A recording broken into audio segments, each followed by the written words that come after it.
It's a no-brainer that the car starts when you turn on the ignition. But what's really happening behind the scenes? Today we're looking at your car's ignition system. We'll see how you can self-diagnose preliminary issues with your car that is trouble starting. And we'll also bust a common myth. We'll see why manually shutting your engine off and on many times a day can hurt your car. So hop in and let's get going. When you turn your key or push your car start button, you can think of it like turning on a switch. Electrical current flows from the battery through heavy gauge wires to the solenoid. What's a solenoid? It's a small switch that connects to an electromagnetic and turns on the electric starter motor. The starter motor is also powered by the battery and is used to crank the crankshaft, which in turn drives the pistons in the cylinder. This starts the engine cycle. Air and fuel are drawn into the cylinders where they're mixed and compressed. This spark ignites the air-fuel mixture, causing a small explosion that pushes the piston in the engine cylinder and propels the entire engine. And this is how the ignition system starts your car.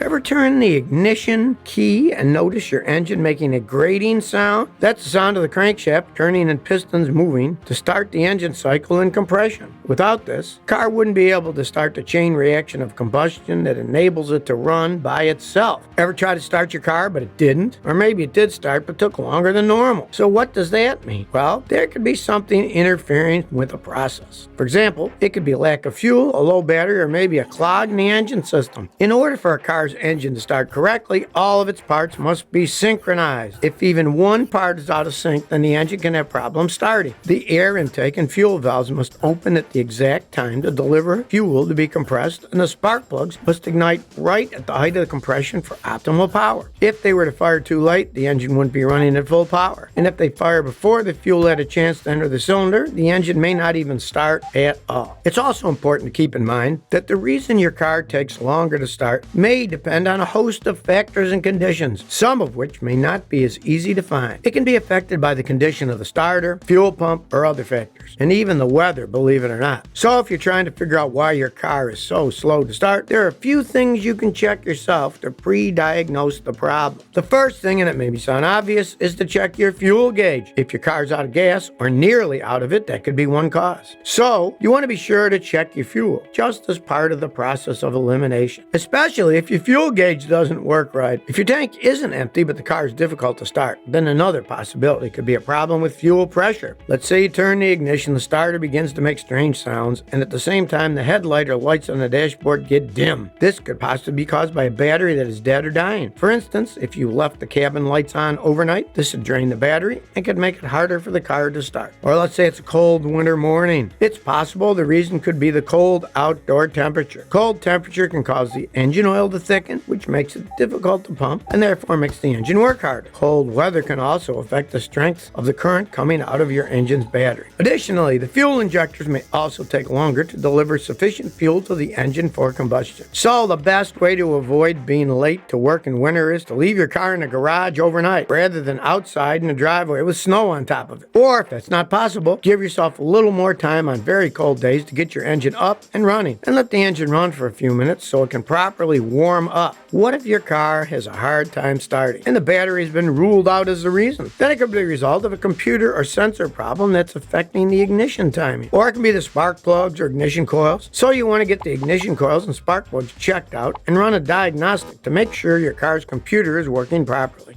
Have you ever traveled some distance and then pulled over, but you had trouble restarting the engine even though the car was still warm? Possible cause for that could be a faulty starter or alternator, or it could be a problem with the battery. To narrow down the possibilities, you could try a few things. For example, while the engine is idling, take note of how bright the interior dome light is. If it's bright, it's a good sign. Then switch on all the accessories in the car. If the dome light dims, then there's a problem with the charging system. Either way, it's good to ask a mechanic to take a closer look.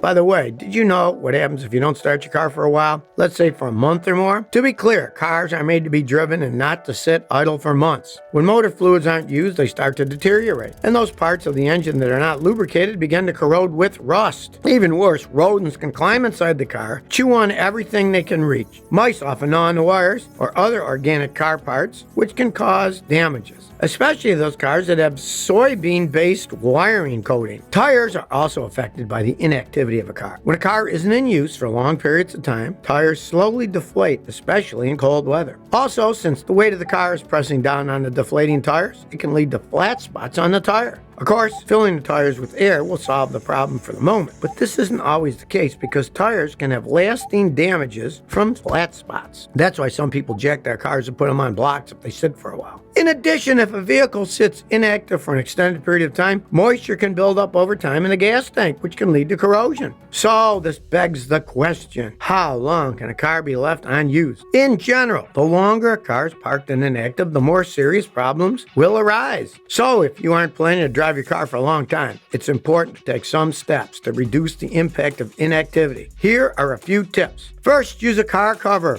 You should always cover your vehicle when not in use. Whether it's stored outdoors or indoors, the car cover will protect the vehicle from long-term storage hazards, including bad weather and animals. Second, be sure to wash and thoroughly dry your vehicle before storing it. Leaving your car wet, dirty, or with bird droppings or other debris for an extended period of time will damage the paint. Third, replace the oil with fresh oil. This must be done because old oil contains contaminants that will damage your engine when it sits idle. Fourth, fill the gas tank to full. If the car is not used for a long time, moisture will accumulate in an empty or half-empty tank, which, as I mentioned, can lead to corrosion. Many people like to top off the gas tank, even when the pump nozzle shuts off. They like to squeeze the nozzle a few more times. It's just a habit. Many do it because they like to round up to the next dollar or gallon, or they're trying to squeeze in a tad more gas, thinking they can get a tad more before they have to refuel again. But did you know that topping off can actually hurt your car, the environment, and your wallet? Here's why. When you top off, your car's vapor recovery system can't do its job. The fuel vapor canister ends up sucking in liquid instead of vapors, which can cause damage and accelerate the need for replacement of a very expensive evap canister.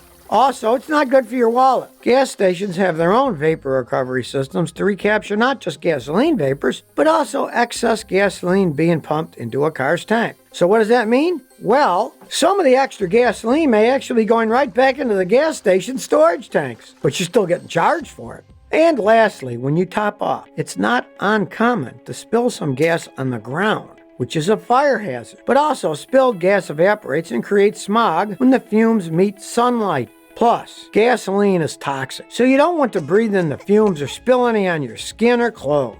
You ever get it on your hands or clothes? You'll notice it smells for quite some time. So all in all, topping off really has no actual benefit. And whatever extra you think you're getting is actually negligible.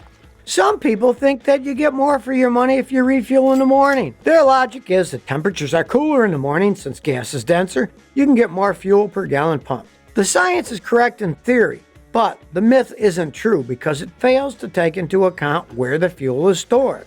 The reality is that gasoline is stored in underground holding tanks, which are insulated, so their temperature hardly fluctuates at all. Even on colder days, the temperature change is too small to significantly change the gas density inside these tanks. In other words, you can rest assured that the gas coming out of the nozzle is basically at the same density regardless of the time of day.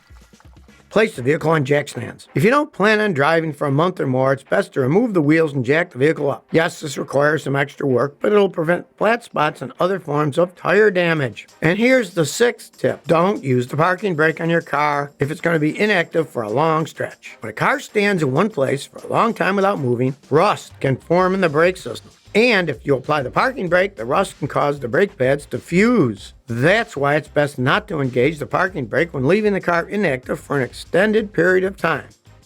But now, let's bust a common myth. Does constantly turning the vehicle off and on harm your engine? For example, if you're in a traffic jam, should you keep the car idling? There are many different opinions on this. To begin with, when the engine is running and the car is in neutral, it still uses a minimum amount of fuel to maintain combustion. Many other automotive processes also continue as needed. If your car idles for a very long time, it's not life-threatening for your car, but it could discharge the battery and you could run out of gas. For example, if you're in gridlock in the middle of a heavy snowstorm and you have all the lights, heater, and other accessories on. It also impacts your fuel economy. Of course, if the fan belt that cools the engine suddenly breaks or there are other problems with the engine cooling system, yes, of course, it can overheat. Here's another common question. Should you manually shut your engine off multiple times a day whenever you're in a traffic jam? There's a lot of debate on this, but put simply, manually shutting off your engine leaves various metal surfaces without the lubricating protection of oil. Also, shutting it off many times throughout the day, every time, can eventually cause your starter motor to wear out, as well as the battery that powers them. But now you tell me, do you have any funny or unpleasant stories related to the ignition system in the car you drive? Please share by commenting below. And if you enjoyed this video, please like and subscribe. Thanks for your support.